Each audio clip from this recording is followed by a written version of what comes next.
The Lord be with you. And with your A spirit. reading from the Holy Gospel according to John. Glory to you, O Lord. Jesus came to a town of Samaria called Sychar, near the plot of a land that Jacob had given to his son Joseph. Jacob's well was there. Jesus, tired from his journey, sat down there at the well. It was about noon. A woman of Samaria came to draw water, and Jesus said to her, "Give me a drink."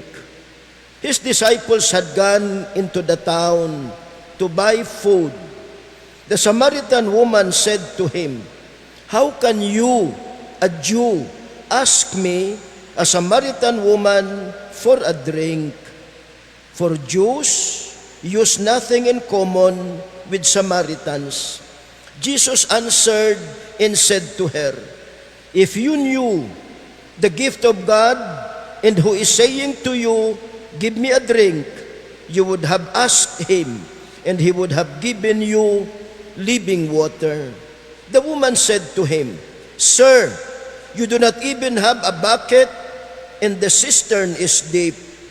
Where then can you get this living water? Are you greater than our father Jacob, who gave us this cistern and drank from it himself with his children and his flock?" Jesus answered and said to her, "Everyone who drinks this water will be thirsty again, but whoever drinks the water I shall give will never thirst. The water I shall give will become in him a spring of water welling up to eternal life." The woman said to him, "Sir, give me this water so that I may not be thirsty or have to keep coming here to draw water. I can see that you are a prophet. Our ancestors worship on this mountain, but you people say that the place to worship is in Jerusalem." Jesus said to her, "Believe me, woman, the hour is coming when you will worship the Father neither in this mountain nor in Jerusalem. You people worship what you do not understand. We worship what we understand, because salvation is from the Jews. But the hour is coming and is now here when true worshipers will worship the Father in spirit and truth. And indeed, the Father seeks such people to worship Him. God is spirit, and those who worship Him must worship in spirit and truth." The woman said to him, "I know that the Messiah is coming, the one called the Christ. When he comes, he will tell us everything." Jesus said to her, "I am he, the one who is speaking with you." Many of the Samaritans of the town began to believe in him. When the Samaritans came to him, they invited him to stay with them, and he stayed there for 2 days. Many more began to believe in him because of his word. And they said to the woman, "We no longer believe because of your word, for we have heard for ourselves, and we know that this is truly the Savior of the world." The good news of our salvation. Praise to you, Lord Jesus Christ. Ang isa sang nakatandog kag nakadisturbo sa akon, sang ginpakadto ako sa Kenya ni Archbishop Lasso, masiing a child nga nagaguyod sang plastic container, tawag nila jerrycan, ang ila tawag. Ano ang ginaguyod sang bata? Ang akon pamangkot sa aton pari didto. Tubig ang sulod sina. Kag kun kaisa, sobra 10 kilometros nga ila ina ginaguyod, agod may mainom lang nga tubig, sabat sang aton pare. Hindi lang bata nga nagaguyod sang tubig ang una ko nga nakita, kundi mga babaye nga nagatuson sang jerrycan nga puno sang tubig nga malayo ang padulungan, kay wala man ako sang makita nga mga balay. Tubig, kag ang pagkaimportante sang tubig, ang tema sang mga pagbasa sa sini nga Domingo. Labing importante ang tubig sa aton kabuhi. Siling sang Google, and I quote, "The average human body is composed of approximately 50 to 65% water, with 60% being a common average for adults. Higher water content found in infants up to 75% and lean tissue." Kag padayon sang Google, about 71% of the earth's surface is covered by water, with the oceans holding approximately 96.5% of all Earth's water. Total water includes water in the air, ice caps, glaciers, and underground, but only about 2.5% to 3% is fresh water, with most of that locked in ice and glaciers. Gusto ko gid na i-underline, agud hindi naton pag-uyangan ang tubig. Take note, 2.5 to 3% lang ang fresh water. Bato-bato sa langit, magbakal ka mo bottled water, imnan nyo jutay, kag ibilin. Baw kung makita ako, kung daw ihampak ko sa tangkugo mo. Sorry. Amo ina ka-importante ang tubig nga ginausikan talang. Remember, water is life. Liwat labing importante ang tubig sa kabuhi. Gani ginatawag naton, water is life. Ang mga Israelita nagliklamo sang wala sila sang ilimnon nga tubig sa ila pagpanglakaton sa Exodus. Nagreklamo sila kay kun wala tubig, mapatay sila. Indeed, water is life. Bisan si Jesus sa Ebanghelyo, ginuhaw. Siling niya, Jesus said to her, "Give me a drink." Yes, labing importante ang tubig para mabuhi. Yari ang rule of 3 for survival, siling sa gihapon ni Google. You can live for 3 minutes without air. Second, you can live for 3 days without water. Third, and 3 weeks without food. The rule of 3. 3 lang kaadlaw, wala tubig, patay kang bata ka. Tuod-tuod gid. Water is life. Labing importante ang tubig sa kabuhi pisikal. Pero si Jesus sa Ebanghelyo, nagahambal sang lain nga sahi sang tubig, nga labing kinahanglanon sang aton kabuhi espiritual. Listen to Jesus. Everyone who drinks this water will be thirsty again. But whoever drinks the water I shall give will never thirst. The water I shall give will become in him a spring of water welling up to eternal life. Diri si Jesus nagahambal na hanungod sa spiritual thirst nga ginapaumpawan lang sang spiritual water. Kag ang spiritual water nga ina amo si Jesus. Ining spiritual thirst, hindi mapaumpawan sang physical water o kung sang kun ano nga material nga bagay, kundi nga si Jesus lang ang matuod nga living water ang makapaumpaw. Ining spiritual thirst gintawag ni San Agustin as spiritual restlessness, ni Frank Sheed as absence of meaning, ni Charlie Brouwer as inner void.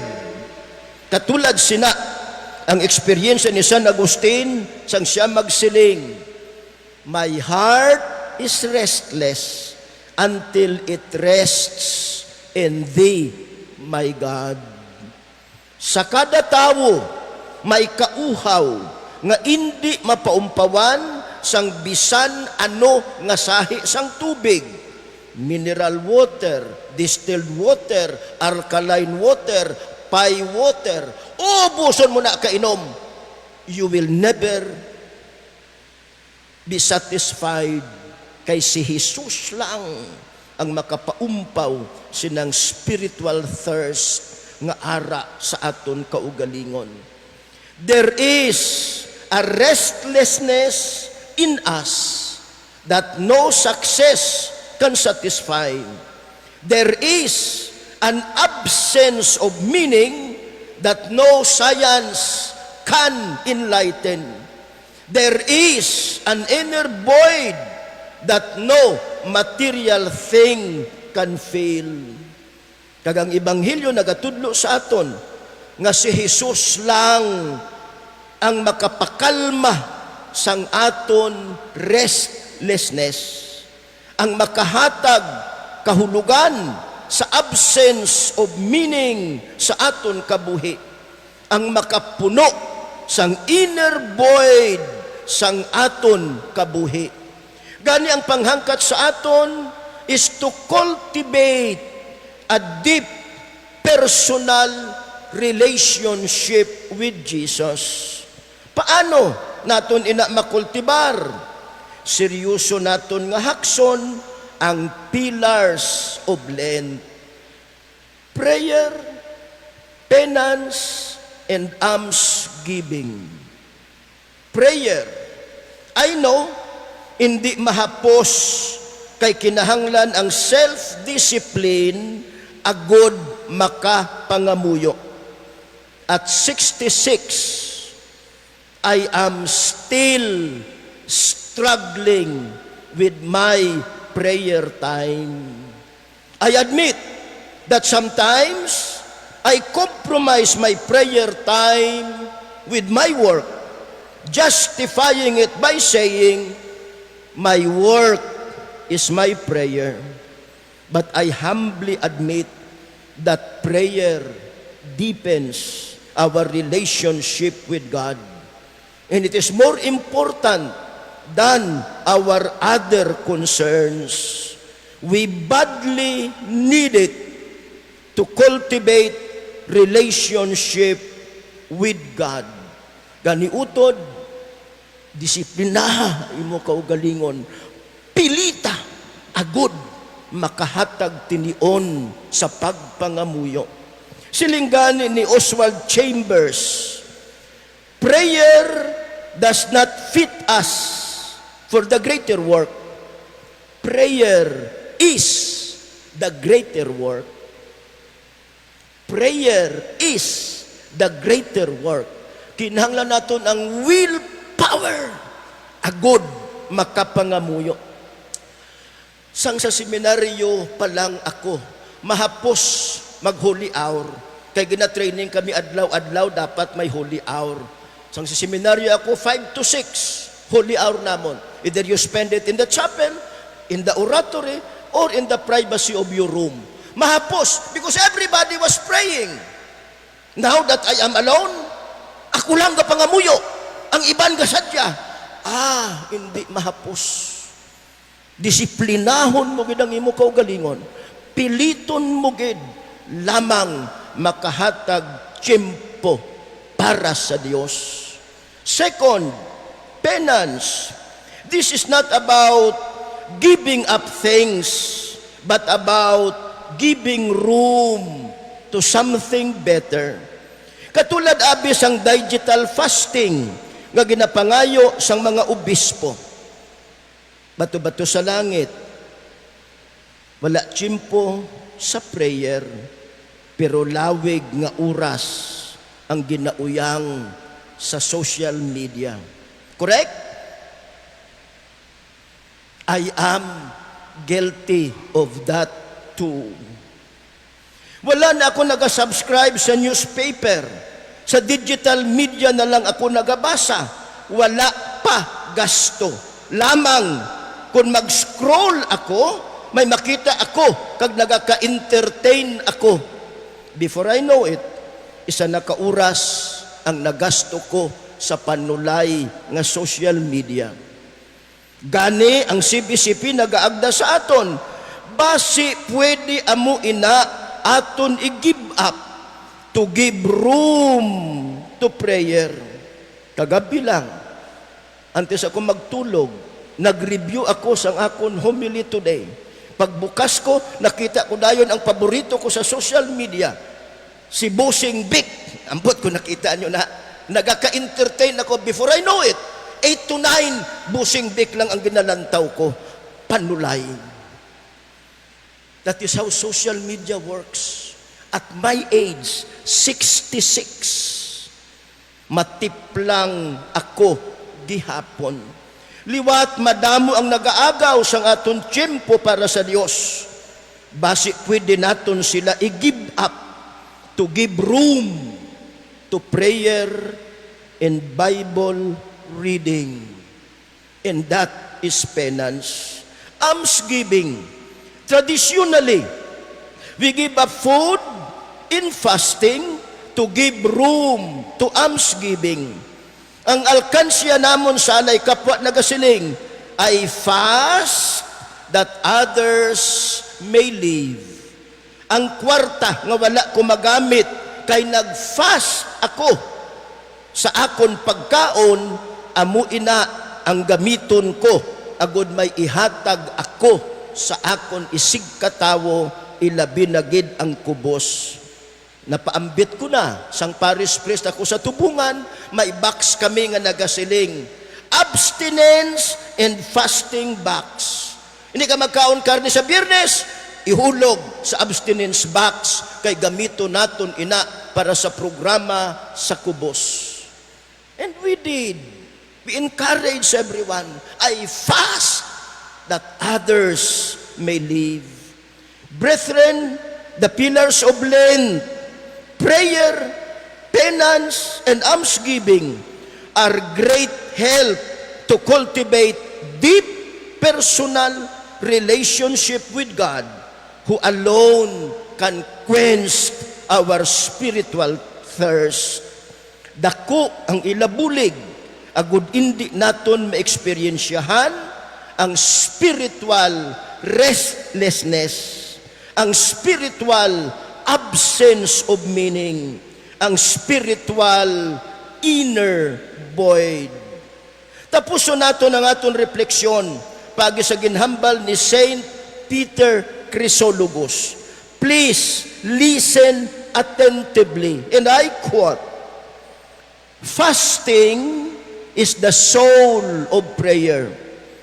Almsgiving is the lifeblood of fasting. Let no one try to separate them. They cannot be separated.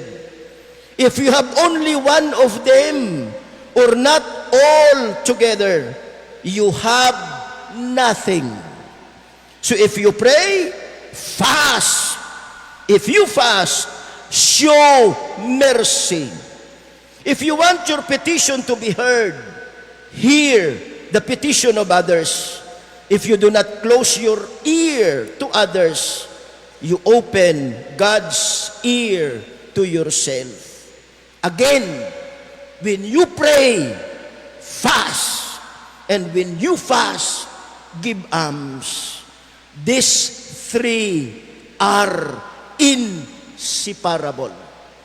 Hindi mo masiparar ang fasting sa matuod-tuod nga pangamuyo, kag ang almsgiving sa matuod-tuod nga fasting. Brothers and sisters, as we end our reflection, try to examine the kind of prayer that you have been doing all these years. Prayer, fasting, and almsgiving are inseparable. Amen.